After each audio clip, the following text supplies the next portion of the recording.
ഉടമ്പടി നമ്മൾ എന്താ ചെയ്യണത്? മാതാവിൻ്റെ മധ്യസ്ഥതയിൽ ആര് ചെയ്യും? അവൻ പറയണത് പോലെ നമ്മൾ ചെയ്യും. എന്താ കാര്യം? അവൻ പറഞ്ഞത് ആദ്യത്തെ കാര്യം എന്താ? അനുദപിക്കുക, സുവിശേഷത്തെ വിശ്വസിക്കുക. അവൻ പറഞ്ഞ അവസാനത്തെ കാര്യം എന്താ? ലോകം മുഴുവനും പോവുക, എല്ലാ സൃഷ്ടികളോടും സുവിശേഷം.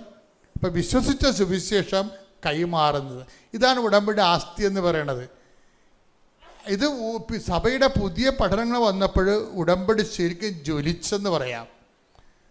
എന്താ വെച്ചാൽ കറക്റ്റ് ജനങ്ങൾ എന്ത് വിശ്വസിക്കുന്നു, എന്ത് ജീവിക്കുന്നു എന്നുള്ളതിനെക്കുറിച്ച് സഭ അതിൻ്റെ കൃത്യമായ കാഴ്ചപ്പാടുകൾ അവതരിപ്പിച്ചിരിക്കുകയാണ്. കാര്യം കൃപാസനത്തിൽ വന്ന് നിങ്ങൾക്കറിയാമല്ലോ, ഞങ്ങൾ എന്താ ചെയ്യണം? ആദ്യമേ നിങ്ങൾ ക്രിസ്ത്യാനികളാണെങ്കിൽ നിങ്ങളുടെ ക്രിസ്തീയ ജീവിതം ക്രമീകരിക്കുക. ആദ്യം ക്രിസ്തീയ ജീവിതം ആരോടെ ക്രമീകരിക്കണത്? കൂദാശകളുടെ ക്രമീകരിക്കണം ആദ്യം, അല്ലേ? കാര്യമുണ്ട്. കൃപയുടെ സ്രോതസ് എന്താണ്? അടിസ്ഥാന സ്രോതസ് എന്താണ്? കൃപയുടെ അടിസ്ഥാന സ്രോതസ് എന്താണ്? ഈശോ സ്ഥാപിച്ച കുദാശകളാണ്. അത് സഭയിലാണ് ലഭ്യമാകുന്നത്. അതുകൊണ്ട് നിങ്ങൾ സഭയുമായിട്ട് നിങ്ങൾ അനുരഞ്ജനപ്പെടുത്തും. പിന്നെന്ത് ചെയ്യും? 2 ആഴ്ച ഒരിക്കൽ കുമ്പസാരിക്കണം. അത് വല്ലപ്പോഴും കുമ്പസാരിച്ചാൽ പോരാ. പിന്നെന്ത് ചെയ്യണം? സഭയുടെ പ്രവർത്തനങ്ങളോട് നിങ്ങൾ യോജിക്കണം. സഭയിൽ നിങ്ങൾ സുവിശേഷ വേല ചെയ്യണം. ഓരോരുത്തരുടെ സഭയിലും ഓരോ ഇടവകയിലും ജ്ഞാനസ്ഥാനം, അത് പ്രത്യേകം എഴുതിയിട്ടുണ്ട് ഉടമ്പടിയിൽ. നിങ്ങൾ ജ്ഞാനസ്ഥാനം സ്വീകരിച്ച സഭയോട് നിങ്ങൾക്ക് കൂറും വാത്സല്യവും ഉണ്ടാകണം. അത് നിങ്ങളുടെ പ്രവർത്തനങ്ങളിലൂടെ അതിനെ വളർത്തണമെന്ന് എഴുതിയിട്ടുണ്ട്. എന്താ കാര്യം? അവൻ പറയണ പോലെ ചെയ്യുന്നതിൻ്റെ ഭാഗമാണത്. അപ്പം അതുകൊണ്ട് തന്നെ ഓരോ കാര്യവും നമ്മൾ ഉടമ്പടിയിൽ നമ്മൾ സഭയോട് ഐക്യപ്പെട്ട് സഭയുടെ പഠനങ്ങൾ കേട്ട് അതേസമയം തന്നെ നമ്മൾ സ്വന്തം നിലയിൽ ക്രിസ്തു നേടിയെടുത്ത, ഇപ്പോൾ ദൈവം മന്ന നൽകിയെങ്കിലും പെറുക്കിയെടുക്കുന്നത് ആരാ? വട്ടിയും കൊട്ടയും കൊണ്ടൊന്ന് പെറുക്കിയെടുക്കേണ്ട ആൾക്കാർ. ഇപ്പം ദൈവം ആകാശത്ത് മന്ന ഭക്ഷിച്ചു. പക്ഷേ അത് ദൈവം കൊണ്ടൊന്നും ആരുടെയും വായിക്കൊണ്ടൊന്നും ഇട്ടു തന്നില്ല മന്ന. അവർ മണ്ണിൽ നിന്ന് പെറുക്കിയെടുക്കുകയാണ് ചെയ്തത്, അല്ലേ? എന്നിട്ട് അവർ പാകം ചെയ്താണ് എടുത്തത്. അപ്പം ആ ഒരു പ്രോസസ്സുണ്ട് എപ്പോഴും. അതിനാണ് നമ്മൾ അവൻ പറയണ പോലെ ചെയ്യണത്. അവൻ കൃപകൾ ഉൽപ്പാദിപ്പിച്ചു, കൃപയുടെ സമുദ്രം തടാകം സൃഷ്ടിച്ചു. പരിശുദ്ധ അമ്മ അതിൻ്റെ ഏറ്റവും വലിയ പുഴയായി നമ്മളിലേക്ക് ഒഴുകാൻ കാരണം എന്താ? കാരണം അത് ദൈവനിശ്ചയമായതുകൊണ്ടാണ്. എന്തുകൊണ്ടാണ്? പരിശുദ്ധ അമ്മ നമ്മുടെ ഓപ്ഷൻ അല്ലല്ലോ. അത് പരിശുദ്ധ അമ്മ നമ്മുടെ തിരഞ്ഞെടുപ്പല്ല. അത് പരിശുദ്ധ അമ്മയ്ക്ക് പല ടൈറ്റിലുകളുണ്ട്. എന്തെല്ലാം ടൈറ്റിലാണ് ഉണ്ടത്? അമ്മ നിത്യകന്യക ഒരു ടൈറ്റിലാണ്. പിന്നെന്താണ്? ദൈവമാതാവ് ഒരു ടൈറ്റിലാണ്. പിന്നെന്താണ്? അമലോത്ഭവം ഒരു ടൈറ്റിലാണ്. ഈ ടൈറ്റിലൊക്കെ ഓളോണേസാൻ കിട്ടിയതാണ്. അല്ല, അമലോത്ഭവം എന്ന് പറയുന്നത് സിറിയൻ ചർച്ചിൻ്റെ പഠനങ്ങളാണ്. ആദ്യത്തെ വിശുദ്ധ എബ്രേം പിതാവാണ് 4-ാം നൂറ്റാണ്ടിൽ ആദ്യം അമ്മയുടെ പരിശുദ്ധിയെക്കുറിച്ച് ചിന്തിച്ചതും ധ്യാനിച്ചതും. അതിനുശേഷം സഭ 10-ാം നൂറ്റാണ്ടിലായപ്പോൾ ഇംഗ്ലണ്ടിലെ സഭയാണ് അമ്മ അമലോത്ഭവയാണെന്ന് പറഞ്ഞത്. സഭയല്ല, ഇംഗ്ലണ്ടിലെ സഭയാണ് പറഞ്ഞത്. ഇംഗ്ലണ്ടിലെ സഭ അമ്മ അമലോത്ഭവയാണെന്ന് പറഞ്ഞതിന് ശേഷമാണ് 11-ാം നൂറ്റാണ്ടിൽ ഫ്രാൻസ് പറഞ്ഞത് അമ്മ അമലോത്ഭവയാണെന്ന്. അതിനെക്കുറിച്ചുള്ള നൂറ്റാണ്ടുകളുടെ പഠനത്തിന് ശേഷമാണ് 1854 സഭ അമലോത്ഭവയാണെന്ന് റോം പറയണത്. വിഷയം അതിൻ്റെ പ്രോസസ്സ് അതാണ്. അതുപോലെ സഭയുടെ വിശ്വാസങ്ങൾക്കെല്ലാം പ്രോസസ്സാണ്. അതൊന്നും അവസാന വാക്കല്ല, അതെല്ലാം പ്രോസസ്സിലാണ്. ഓരോരോ കാലഘട്ടങ്ങളിൽ സഭ അതിൻ്റെ നിലപാടുകളും നയങ്ങളും ജനങ്ങളെ തെറ്റിദ്ധാരണ ഉണ്ടാകാതിരിക്കാൻ വേണ്ടി അതാത് കാലത്തെ പ്രബോധന അധികാരം. അത് കത്തോലിക്ക സഭ എല്ലായിടത്തും കത്തോലിക്കമാണല്ല. കത്തോലിക്ക എന്ന് പറഞ്ഞാൽ എന്താണ്? ഇവിടെ വിശ്വസിക്കുന്നത് തന്നെയായിരിക്കും അന്റാർട്ടിക്കയിലും വിശ്വസിക്കുന്നത്. ഒറ്റ വിശ്വാസം. എന്താ കാര്യം? അത് സഭയുടെ അപ്പോസ്തലിക പ്രബോധന അധികാരമാണ്. എന്താണ്? അങ്ങനെ ഒരു സഭ മാത്രമേ ദൈവം സൃഷ്ടിച്ചിട്ടുള്ളൂ. അതിന് തിരുസഭയെന്നാണ് പറയണത്. അതിനെ ഹോളി ചർച്ച് എന്ന് പറയണ കാര്യം ദൈവത്തിൻ്റെ അപ്പോസ്തലിക പാരമ്പര്യത്തിൽ. അങ്ങനെ പാരമ്പര്യം പറയാൻ ആരുമില്ലല്ലോ. അതാണ് വിഷയം. പിന്നെ ആകപ്പാടെ ഉള്ളത് ഓർത്തഡോക്സ് സഭയാണ് ഉള്ളത്. അതായത് ഓർത്തഡോക്സ് സഭ, അത് ആദിമസഭകൾ ഇവരൊക്കെയാണ്. സിറിയൻ ആദിമസഭകൾ, ആദിമ അപ്പോസ്തലിക് ട്രഡീഷനുള്ള സഭകൾ. ആ സഭകളിൽ തമ്മിൽ ഐക്യപ്പെടണം. അപ്പോൾ ഐക്യപ്പെടുന്നത് കൊണ്ട് തന്നെ പ്രബോധനത്തിൽ എല്ലാവർക്കും സ്വീകാര്യമായ പ്രബോധനം ഉൾപ്പെടുത്താൻ കത്തോലിക്ക സഭയ്ക്കാണ് ഏറ്റവും കൂടുതൽ ഉത്തരവാദിത്തമുള്ളത്. കാര്യം എന്താണ്? കത്തോലിക്ക സഭ പോലെ കൃത്യമായിട്ടും പത്രോസിൻ്റെ സിംഹാസനം തൊട്ട് ഇന്ന് ലയോ മാർപ്പാപ്പ വരെ ചരിത്രത്തിലൂടെ കൃത്യമായിട്ടും കൃപ കൈമാറി വന്നിട്ടുള്ള ചരിത്രരേഖകൾ ആർക്കും ഇല്ല. അപ്പം അതിൻ്റെ വെളിച്ചത്തിലാണ് സഭയാണ് ഇവിടെ വെളിച്ചമായി ഒരു നെടുന്തൂണായി ലൈറ്റ് ഹൗസ് എന്നുകൊണ്ട് എല്ലാ സഭകൾക്കും പ്രകാശം കൊടുക്കേണ്ടത്. അപ്പം അതുകൊണ്ട് തന്നെ അപ്പോസ്തലിക സഭയുടെ ഐക്യവും അതിനുശേഷമുള്ള ഈ സഭയെന്ന് പറയുന്ന ക്രിസ്ത്യൻ ഗ്രൂപ്പുകളുണ്ടല്ലോ, ക്രിസ്ത്യൻ ഗ്രൂപ്പുകളാണത്. അത് ഓരോ കാലഘട്ടത്തിൽ ഓരോരുത്തർക്ക് തോന്നിയ വെളിച്ചത്തിൽ അവരുണ്ടാക്കിയിട്ടുള്ള കൂട്ടായ്മകളാണ്. അപ്പം അത് സഭ വേറെ, തിരുസഭ വേറെ, കൂട്ടായ്മകൾ വേറെ, ഗ്രൂപ്പുകൾ വേറെ. ഗ്രൂപ്പുകൾ പിന്നീട് വരേണ്ടതാണ്. അതുകൊണ്ട് നിങ്ങൾ വല്ല ഗ്രൂപ്പുകളും വല്ലതും പറയണമെന്ന് കേട്ടിട്ട് ഇപ്പോൾ ഗ്രൂപ്പുകൾക്കല്ല ഭയങ്കര ആഹ്ലാദമാണ്. മാതാവിൻ്റെ മധ്യസ്ഥ എടുത്ത് മാറ്റി പറഞ്ഞ് ഗ്രൂപ്പുകളെല്ലാം കിടന്നുണ്ട്. എന്ത് അതൊന്നും ഗ്രൂപ്പുകളാണത്, സഭകളല്ലത്. അപ്പോഴും നമ്മൾ ശ്രദ്ധിക്കേണ്ട വിഷയം എന്ന് വെച്ചാൽ എപ്പോഴും നമ്മൾ സത്യസഭയിൽ സത്യസഭയെ പരിചയപ്പെടാൻ കഴിഞ്ഞതും സത്യസഭയിൽ പങ്കെടുക്കാൻ കഴിഞ്ഞതും ആ കൂട്ടായ്മയിൽ നിലനിൽക്കാൻ കഴിയണത് ദൈവാനുഗ്രഹമാണ്. ശ്രദ്ധിക്കട്ടെ. ഹല്ലേലൂയ.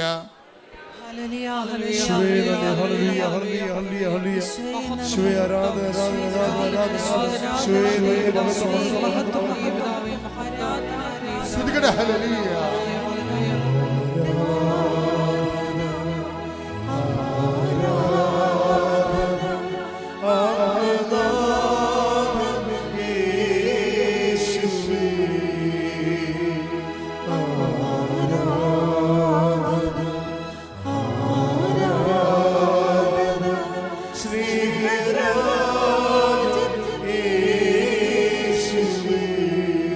പരിശുദ്ധ പരമദിവ്യകാരുണ്യത്തിന് ആരാധനയും സ്തുതിയും പുകഴ്ചയും ഉണ്ടായിരിക്കട്ടെ.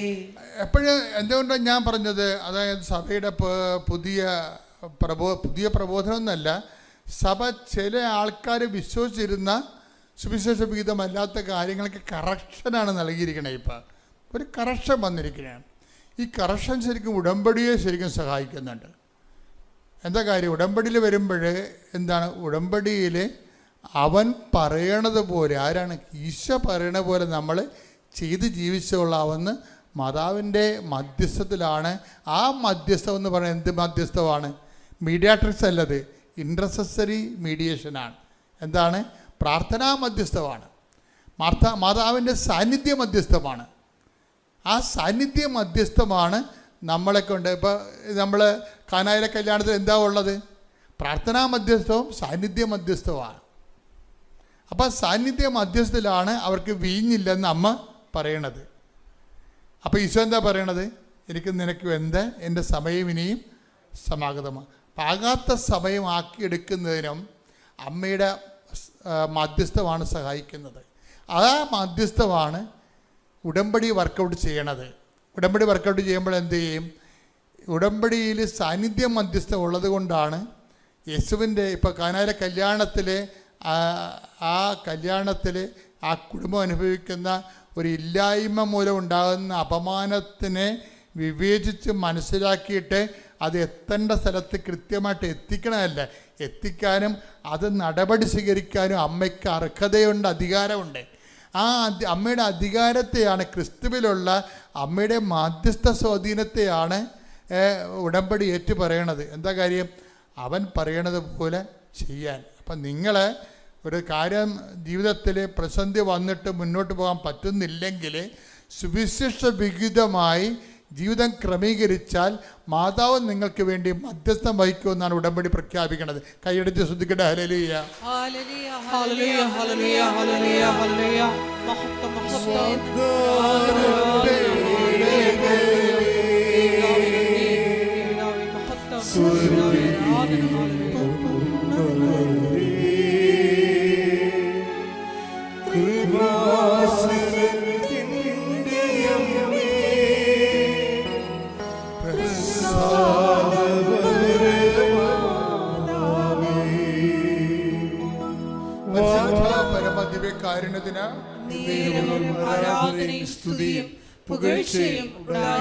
ഞാൻ മുമ്പ് പറഞ്ഞ പോലെ ഓരോ ടൈറ്റിൽസ് ഉണ്ട്.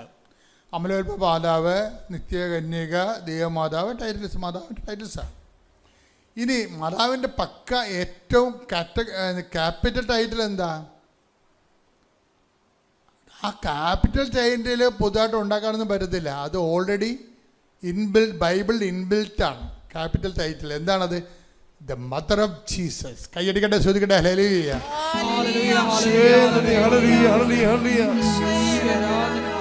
എന്നെ ഈ അൾത്താരയിൽ കയറ്റി നിർത്തിയ എൻ്റെ അമ്മ മാതാവിനും എൻ്റെ തിരുക്കുമാരനും കോടാനുകോടി നന്ദി ഞാൻ അർപ്പിക്കുന്നു. എൻ്റെ പേര് സതീദേവി. ഞാൻ ചങ്ങനാശ്ശേരിയിൽ 4 കോടി എന്ന് പറഞ്ഞ സ്ഥലത്തു നിന്ന് വരുന്നു.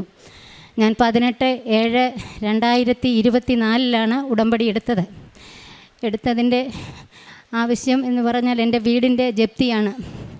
8 ലക്ഷം രൂപയ്ക്കാണ് ഞാൻ എൻ്റെ വീട് പണയപ്പെടുത്തിയിരുന്നത് മകളുടെ കല്യാണ ആവശ്യത്തിന് വേണ്ടിയിട്ട്. അത് 16 ലക്ഷം രൂപയായി. വീടിൻ്റെ അളവിന് വരാനുള്ള സമയമായി. അങ്ങനെ ഇരിക്കുമ്പോൾ എൻ്റെ അമ്മയുടെ അനിയത്തി എന്നോട് പറഞ്ഞു, മോളെ നീ ഒന്ന് കൃപാസനത്തിൽ പോയി ഒരു ഉടമ്പടി എടുക്കുക. ഞാൻ പറഞ്ഞു, അമ്മേ എനിക്ക് വിശ്വാസമാണ്, എൻ്റെ ഈശോയെ എനിക്ക് എന്നും വിശ്വാസമാണ്, ഞാൻ പള്ളിയിലൊക്കെ പോവുകയും ചെയ്യും. ഞാൻ പറഞ്ഞു, പോകാൻ സമയമായിട്ടില്ലായിരിക്കും ചിറ്റേ, അതുകൊണ്ടായിരിക്കും. മക്കളെ എങ്ങനെയും ഒന്ന് പോകണമെന്ന് പറഞ്ഞു.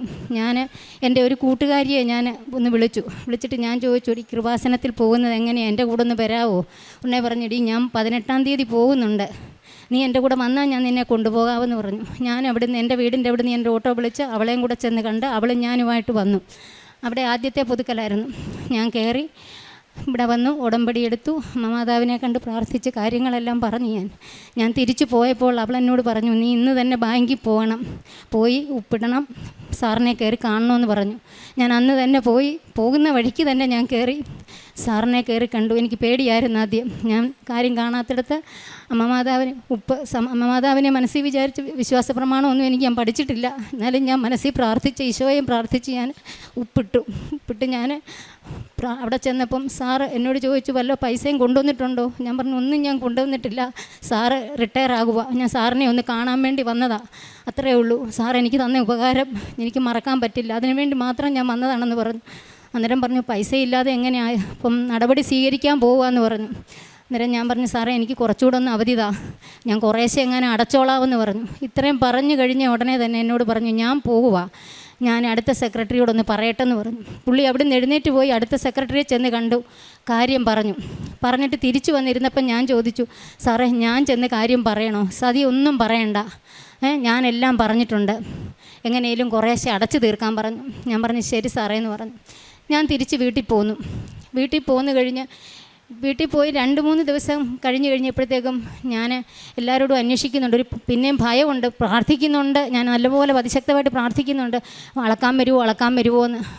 അത് കഴിഞ്ഞ് ഒരു 1.5 ആഴ്ച കഴിഞ്ഞപ്പോൾ എൻ്റെ ഒരു സാറ്, ഞാൻ ജോലി ചെയ്യുന്നിടത്തൊരു സാറ് വിളിച്ചിട്ട് പറഞ്ഞു, സതി ചിലപ്പോഴാണെങ്കിൽ ഇത് ഒഴിവായി കിട്ടാൻ സാധ്യതയുണ്ടെന്ന് പറഞ്ഞു. ഞാൻ പറഞ്ഞു, അതൊക്കെ വരുമ്പോഴത്തേക്ക് നടപടി നടക്കും എന്നാണ് എനിക്ക് തോന്നുന്നതെന്ന് പറഞ്ഞു. പിന്നെ ഞാനതിനെപ്പറ്റി അങ്ങ് വിട്ടു. അത് കഴിഞ്ഞ് ഒരു 4 മാസം കഴിഞ്ഞപ്പോഴത്തേക്കും ഒരു നിയമം വന്നു, 5 സെൻറ്റുകാരെ ജപ്തിയിൽ നിന്ന് ഒഴിവാക്കണമെന്ന്. പിന്നെ ഇന്ന് വരെ എന്നെ ബാങ്കിൻ്റെ വാതിക്കൽ നിന്നാണ് ഞാൻ വണ്ടി കയറുന്നത്. അവിടെയുള്ള സ്റ്റാഫ് എല്ലാം കാണും എന്നെ, പക്ഷേ എന്നോട് ഒരൊറ്റ അക്ഷരം പോലും പറയുവാട്ടോ ഒന്നും ചെയ്തിട്ടില്ല. ഞാൻ അമ്മ മാതാവിനോട് പറഞ്ഞു, ഞാൻ എൻ്റെ ഭൂമി ഞാൻ അമ്മ മാതാവിന് തന്നിരിക്കുക, എനിക്കവിടെ കിടന്നാൽ മാത്രം മതി, വേറൊന്നും വേണ്ട, എൻ്റെ കുഞ്ഞിന് കിടക്കണം, അത്ര മാത്രമേ ഉള്ളൂ. അമ്മ മാതാവ് എനിക്കത് സാധിച്ചു തന്നു. പൈസ ഇനി അടയ്ക്കണമെന്നുണ്ടെങ്കിൽ അമ്മ മാതാവ് തന്നെ എനിക്ക് തരണം, അല്ലാതെ എന്നെക്കൊണ്ട് ഒരു മാർഗ്ഗവും ഇല്ല. അത് കഴിഞ്ഞു. അങ്ങനെ ഒരു സാക്ഷ്യം എനിക്ക് അമ്മ മാതാവും തിരുക്കുമാരനും സാധിച്ചു തന്നു. പിന്നെ എൻ്റെ മകൻ ഉടമ്പടി എടുക്കുന്നതിന് മുന്നേ ഗൾഫിന് പോയി.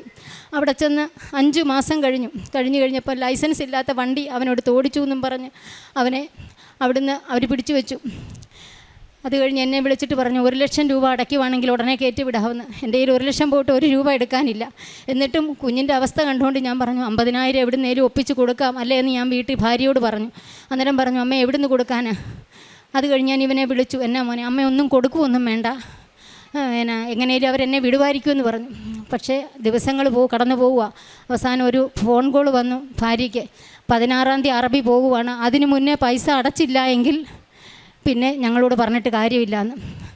അന്നേരം ഞാനിവിടെ വന്ന് ജോസഫ് അച്ഛനെ കണ്ടു.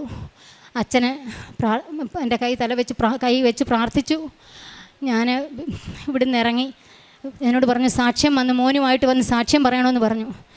ഞാൻ ഇവിടുന്ന് അങ്ങോട്ട് ഇറങ്ങി. ഞാൻ എൻ്റെ മോനെ വിളിച്ച് പറഞ്ഞു, മോനെ നീ ഒന്നും വിഷമിക്കണ്ട, അച്ഛനോട് ഞാൻ പറഞ്ഞിട്ടുണ്ട്, എൻ്റെ മാതാവിനോടും ഞാൻ പറഞ്ഞിട്ടുണ്ട്, മാതാവ് എല്ലാം നടത്തി തരും മോനെ എന്ന് പറഞ്ഞു. അവൻ ആഹാരം പോലും കഴിക്കാനില്ല, മറ്റുള്ളവർ കഴിക്കുമ്പോൾ നോക്കിയിരിക്കുക. ഞാൻ പൈസ അവൻ അയച്ചു കൊടുത്ത് ആഹാരം കഴിക്കാൻ വേണ്ടി. അങ്ങനെ ഇരിക്കുക 16-ാം തീയതി അറബി പോവുകയാണ്. ഇവന് അവൻ്റെ ഇത് കൊടുക്കാതെ, പാസ്പോർട്ട് കൊടുക്കാതെ അവന് പോരാൻ പറ്റത്തില്ല. 14-ാം തീയതി വിളിച്ചു പറയുകയാണ്, ടിക്കറ്റ് പെട്ടെന്ന് അങ്ങോട്ട് അയച്ചു തരുവാണെന്നുണ്ടെങ്കിൽ വിട്ടേക്കാമെന്ന്. 7,000 പോലും പൈസ ഇല്ല. പക്ഷേ എങ്ങനെയോ അവളതെല്ലാം ഒപ്പിച്ച് റെഡിയാക്കി കൊടുത്തു. ഞാൻ പറഞ്ഞു 16-ാം തീയതിക്ക് മുന്നേ എൻ്റെ കുഞ്ഞിനെ വിടണം. അമ്മയോട് ഞാൻ രാത്രി കിടന്ന് പ്രാർത്ഥിച്ചു, അമ്മയെ 16-ന് മുന്നേ എൻ്റെ കുഞ്ഞ് എൻ്റെ വീട്ടിൽ വന്ന് കയറണമെന്ന്. 15-ാം തീയതി രാത്രി 11:50 കുഞ്ഞ് വീട്ടിൽ വന്നു. അതെൻ്റെ ഒരു വലിയ സാക്ഷ്യമാണ്. എനിക്കത് മറക്കാൻ പറ്റുകയല്ല. എനിക്ക് എൻ്റെ കുഞ്ഞിനെ രക്ഷപ്പെടുത്തി തന്ന അമ്മ മാതാവ്. പിന്നെ ഈ കഴിഞ്ഞതിൻ്റെ മുമ്പത്തെ ആഴ്ച എനിക്കൊരു ആക്സിഡൻ്റ് ഉണ്ടായി. എൻ്റെ മോളുമായിട്ട് പോയപ്പോൾ നേരെ പുറകോട്ടങ്ങ് വന്ന് വീണു. തല ഇടിക്കുന്ന ഒച്ച ആഞ്ഞടിച്ച് നടുവും തലയും. എനിക്കറിയത്തില്ല. അവിടെ കൂടിയവരൊക്കെ പറഞ്ഞു, ചേച്ചി പെട്ടെന്ന് കൊണ്ടുപോയി എക്സ്റേ എടുക്കുക. ഞാൻ പറഞ്ഞില്ല, ഞാൻ നടന്നോളാം. എൻ്റെ കയ്യിൽ എപ്പോഴും അമ്മ മാതാവിൻ്റെ ഉപ്പും തൈലവും എപ്പോഴും എൻ്റെ കയ്യിലുണ്ട്. ഞാൻ പറഞ്ഞതെല്ലാം മാറിക്കോളൂ. ഞാൻ അങ്ങോട്ടും ഇങ്ങോട്ടും നടന്നു. മരുമോൻ വിളിച്ച് പറഞ്ഞു, പെട്ടെന്ന് കൊണ്ട് എക്സ്റേ എടുക്കുക. ഞാൻ പറഞ്ഞു വേണ്ട, ഒന്നും വേണ്ടാന്ന് പറഞ്ഞു. ഞാൻ വീട്ടിൽ ചെന്നു പ്രാർത്ഥിച്ചു. അമ്മയുടെ തൈലവും ഉപ്പും ഞാൻ പുരട്ടി. എനിക്കറിയത്തില്ല, ഇന്ന് വരെ എനിക്കൊരു വേദനയോ ഇതൊന്നും വന്നിട്ടില്ല. അങ്ങനെ ഒരു സാക്ഷ്യം എനിക്ക് പറയാൻ എനിക്കിടയായി. അത് കഴിഞ്ഞ് ഞാൻ പ്രസി ജോലി ചെയ്യുമായിരുന്നു. എൻ്റെ ബുദ്ധിമുട്ട് കൊണ്ട് ഞാൻ ഇവിടുന്ന് എറണാകുളത്തിന് പോയി. അവിടെ ഒരു ഹോസ്പിറ്റലിൽ എൻ്റെ ഉടമയുടെ വീട്ടിൽ ഞാൻ ഹോം നേഴ്സായിട്ട് ജോലി ചെയ്തു. എൻ്റെ മോളെ കെട്ടിച്ച് കഴിഞ്ഞപ്പം 10-25 ലക്ഷം രൂപ കടമുണ്ടായിരുന്നു. അവിടെ ചെന്നു. ഉടമ്പടി എടുക്കുന്നതിന് മുന്നേ 6 വർഷം മുമ്പെയാണ് പോയത്. ഇവിടുന്ന് ലീവ് എടുത്ത് ഞാൻ 5 വർഷത്തേക്ക് ലീവ് എടുക്കാൻ ചെന്നപ്പോൾ ആദ്യം 2 വർഷമേ തരത്തുള്ളൂ എന്ന് പറഞ്ഞു. 2 വർഷത്തേക്ക് പോയ പോക്കാണ്. അവിടെ ചെന്നു. 25 ലക്ഷം രൂപ എങ്ങനെ വീടിയെന്ന് എനിക്കറിഞ്ഞുകൂടാ. അവർ ചോദിക്കുമ്പോൾ എനിക്ക് പൈസ എടുത്തു തരും. അങ്ങനെ എൻ്റെ കടബാധ്യതകളെല്ലാം ഒരുമാതിരി എൻ്റെ എല്ലാം ഒതുങ്ങി. ഇനിയിപ്പം നിസ്സാരമായിട്ട് എനിക്ക് മനസ്സമാധാനത്തോടെ ജീവിക്കാനുള്ള ഒരിടം വന്നു.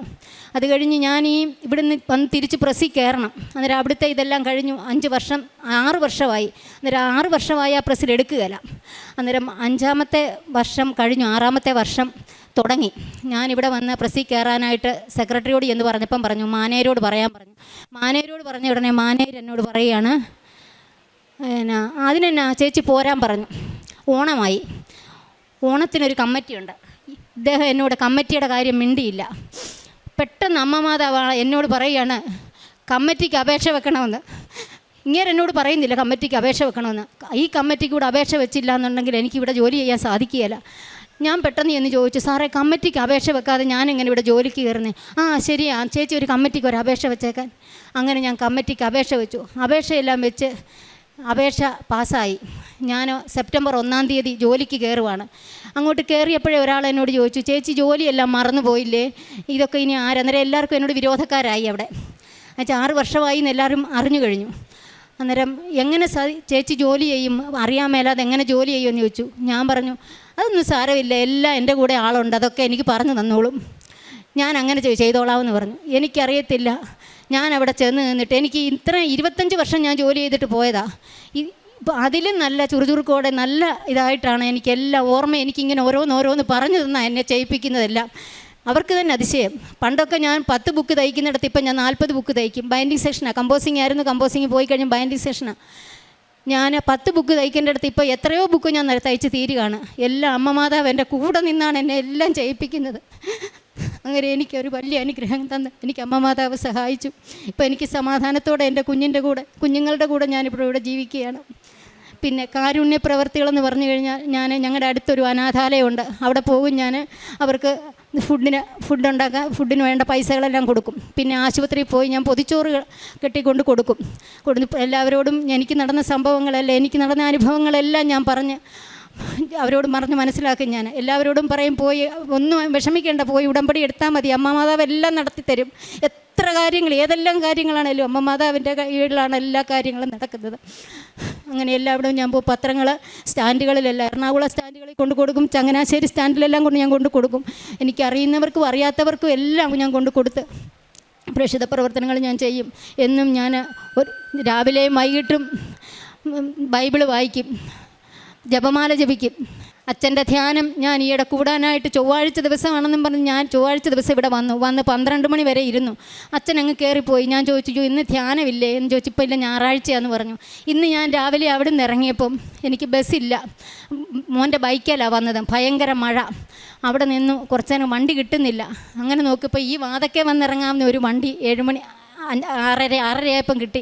7:15 ഞാനിവിടെ വന്നു. അച്ഛൻ്റെ ധ്യാനവും ഞാൻ ഇന്ന് കൂടി. എനിക്ക് വലിയ ആഗ്രഹമായിരുന്നു എനിക്ക് ധ്യാനം ഒന്ന് കൂടണമെന്ന്. ഇന്നത്തെ ആരാധന ഞാൻ കൂടി. എനിക്കും അത് സന്തോഷമായി. എനിക്ക് എൻ്റെ കൃപാസന മാതാവിനും എൻ്റെ തിരുക്കുമാരനും കോടാനുകൂടി ഞാൻ നന്ദി അർപ്പിക്കുന്നു. ഇനിയും മുന്നോട്ടുള്ള ജീവിതവും എൻ്റെ അമ്മ മാതാവിൻ്റെ കൂടെ തന്നെയായിരിക്കണം. എൻ്റെ കുടുംബത്തെ ഒന്നും നിത്യതയിൽ കഴിയുവാനും ഇടതരയണമേ എന്നുള്ള പ്രാർത്ഥനയേ ഉള്ളൂ. എനിക്കെന്നും ഈ അമ്മ മാതാവിൻ്റെ കൂടെ തന്നെ കഴിഞ്ഞാൽ മതി. എൻ്റെ സാക്ഷ്യം ഞാൻ സമർപ്പിക്കുന്നു. ആദ്യമായി ഈശോയ്ക്കും തിരുക്കുമാരനും കൃപാസന പ്രസാദരുമാതാവിനും നന്ദി. ഞാൻ ലിറ്റി കോട്ടയത്തിൽ നിന്ന് വരുന്നു. ഞാൻ റൂമിൽ നേഴ്സായിട്ട് ജോലി ചെയ്യുന്നു. എനിക്ക് 2022 ഞാൻ ഓൺലൈൻ ഉടമ്പടി എടുത്തിരുന്നു. അതിനുശേഷം ഞാൻ 2024 ഉടമ്പടി പുതുക്കി. അങ്ങനെ എനിക്ക് മാതാവിൽ നിന്ന് കിട്ടിയ അനുഗ്രഹങ്ങൾ പറയാനാണ് ഞാനിവിടെ വന്നിരിക്കുന്നത്. 2024 ജൂലൈയിൽ എനിക്ക് ബെൽപാൾസി എന്ന് പറഞ്ഞൊരു അസുഖമുണ്ടായി. അത് ഒരു സൈഡ് സ്ട്രോക്ക് പോലെ വരുന്നതാണ്, ഇടത്ത് സൈഡ്. അതായത് ചുണ്ട് കോടി ഒരു കണ്ണ് തുറന്നു പിടിയിരിക്കും. അത് ഞാൻ വീട്ടിൽ ഉച്ചയ്ക്ക് ഫുഡ് കഴിച്ചുകൊണ്ടിരിക്കുന്ന സമയത്താണ് എനിക്കത് വന്നത്. വായിലോട്ട് വെള്ളം ഒഴിക്കുമ്പോൾ അത് സൈഡിലോട്ട് പോകുന്നു, ഒരു കണ്ണ് തുറന്നു പിടിയിരിക്കുന്നു. ഞാൻ ഉടനെ തന്നെ കൃപാസന പ്രസാദന മാതാവിൻ്റെ തൈലം എൻ്റെ കണ്ണിൻ്റെ മുകളിലും ചുണ്ടിൻ്റെ സൈഡിലും എൻ്റെ കൈയുടെ ഒരു സൈഡ് ഒരു തളർച്ച പോലെയാണ് വന്നത്. ഞാൻ അവിടെയും തൂത്തു.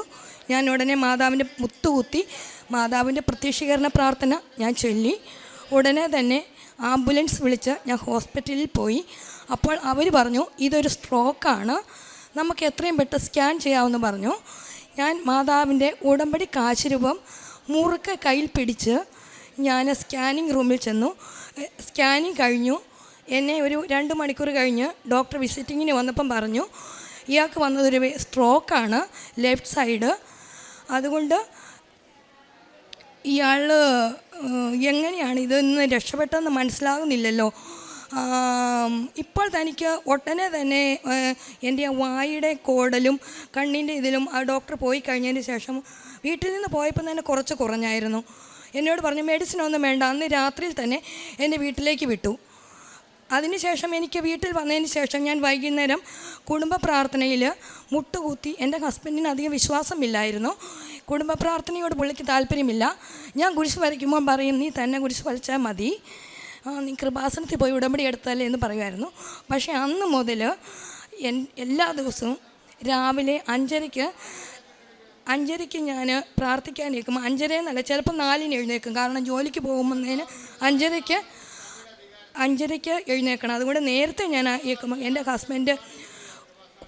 എൻ്റെ ഹസ്ബൻഡ് കൂടെ മുട്ടുകൂത്തി എൻ്റെ കൂടെ പ്രഭാത പ്രാർത്ഥന, അച്ഛൻ്റെ ഉടമ്പടി പ്രാർത്ഥന ചെല്ലുവാനായിട്ട് മുട്ടൽ കുത്തി എൻ്റെ കൂടെ തിരി കത്തിച്ച് കൂടുമായിരുന്നു. അതിനുശേഷം എല്ലാ ദിവസവും എൻ്റെ ഹസ്ബൻഡിന് കൂടുതൽ വിശ്വാസം വന്നു ഉടമ്പടിയിൽ. അതിൽ ഹസ്ബൻഡിന് ഞാൻ ഉടമ്പടി ഉപ്പ് ഭക്ഷണത്തിൽ ഞാൻ കൊടുക്കുമായിരുന്നു. അങ്ങനെ കൂടുതൽ എൻ്റെ വിശ്വാസത്തിലേക്ക് എൻ്റെ ഹസ്ബൻഡ് വന്നു.